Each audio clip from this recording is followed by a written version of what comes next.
देश भर में जातिगत जनगणना को लेकर सियासत गरमाई हुई है।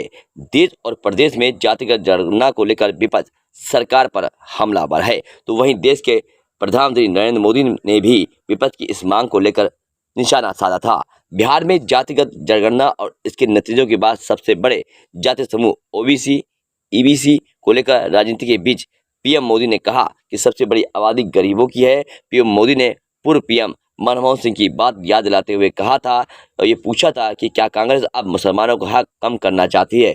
यदि आबादी से हक तय होगा तो क्या हिंदू आगे बढ़कर सारे हक लेंगे? बिहार में जातिगत जनगणना जारी होने के बाद पीएम मोदी ने प्रतिक्रिया दी थी और वे पूरी तरह से इसके मुखालिफ नजर आए थे। तो वही भारतीय जनता पार्टी जातिगत जनगणना को लेकर अपना रवैया साफ कर चुकी है, अपना रुख साफ करे हुए है। तो वहीं विपक्ष खास करके कांग्रेस पार्टी जातिगत जनगणना की मांग तो ला रही है, लेकिन सबसे बड़ी चौंकाने वाली खबर हम आपको फर्रुखाबाद से दे रहे हैं। फर्रुखाबाद के सांसद मुकेश राजपूत ने अब जातिगत जनगणना की मांग को सही ठहरा दिया है और वे चाहते हैं कि देश में जातिगत जनगणना हो।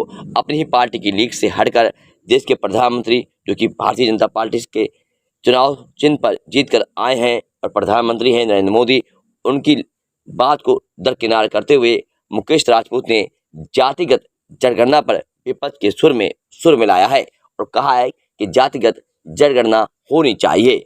आप खुद देखिए क्या कुछ कह रहे हैं सांसद फर्रुखाबाद मुकेश राजपूत। मौका था एटा में पूर्व मुख्यमंत्री कल्याण सिंह की प्रतिभा अनावरण के मौके पर मौजूद रहने का, जहां सांसद मुकेश राजपूत ने मीडिया कर्मियों से बात की और क्या कुछ कहा वो हम आपको सीधे तौर पर सुनवाते हैं। तो सबसे ज्यादा संख्या पिछड़ों की है, क्या यूपी में भी सबसे ज्यादा संख्या पिछड़ों की है? नहीं, बिल्कुल पूरे उत्तर प्रदेश नहीं, पूरे देश के अंदर पिछड़े समाज की जनसंख्या कम से कम 55% से ऊपर है। ऐसे आंकड़े बाहर आने चाहिए जिसमें जानकारी हो कि पिछड़ों की जनसंख्या कितनी है पूरे देश में। मेरा अपना व्यक्तिगत मानना है कि इसकी जनगणना होनी चाहिए और सब जातिवाई जनगणना होनी चाहिए, क्योंकि जब देश के अंदर हमारे यहाँ कितनी गाय हैं, कितनी भैंस हैं, कितनी हमारे पास बकरी हैं, कितने पास हमारे पास शेर हैं, कितने हमारे पास ऊँट हैं, इनकी गणना है तो जातियों की भी गणना होनी चाहिए। क्या आप जो बिहार में जनगणना हुई उसका समर्थन करते हैं? नहीं, उस चीज़ का अभी देखिए वहाँ की सरकार ने कैसे किया, केंद्र सरकार ने नहीं किया है, उस पर हम ज़्यादा कुछ नहीं चाहते। उत्तर प्रदेश की सरकार जातीय जनगणना कराए?